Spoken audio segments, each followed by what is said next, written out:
And from the heights of Shaughnessy privilege, we go to those who live with no fixed address, either by choice or necessity. Our Tina Lovegreen got an insider's look at a growing community of people who are calling their vehicle home.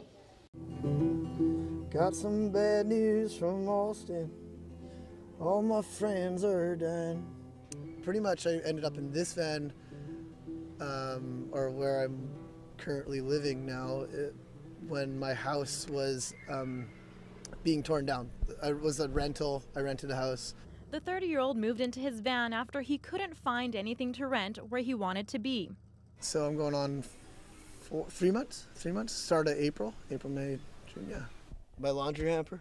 Where do you do laundry? At laundromats, but mostly friends' places because laundromats are kind of a miserable place to be. Now, in spite of the 70s nostalgia, living in this GMC van is not a party. The romance side of it kind of, for me, wears off some nights, and it can be very lonely. People that treat you kind. The plan is to stay in the van for the summer, save as much dough as possible. He saves money from his DJing and band gigs, and he hopes to head south in the winter, chasing the sun like many vanners. I've been doing this for 6 years. The 67-year-old spends half the year in Mexico and the other half in Vancouver, taking in this view from what he calls home. Well, you got to have a home. I'm like a homeless person, but I got to get a little home. On a $1,400 pension, $1,000, $1,200 for an apartment, I mean, what the hell is left after that? It's too expensive for me to live here.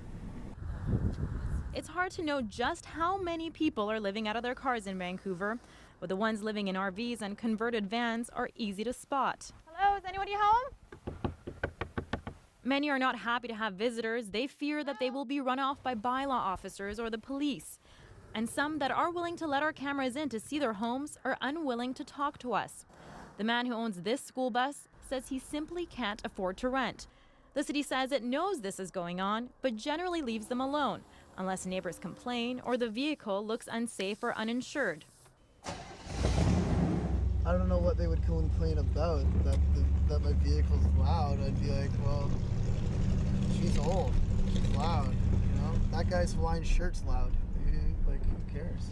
It breaks my heart that to see so many of my friends, a lot of the time, being rent-evicted, and not having a place to live, and then it kind of forces them into this corner where, I guess I'll live in my vehicle, and then you're kind of treated as this outcast to society to live in the vehicle, and it's well, the society put us here, And with no end in sight to the high rents in the city, we are all likely to see more people living like this.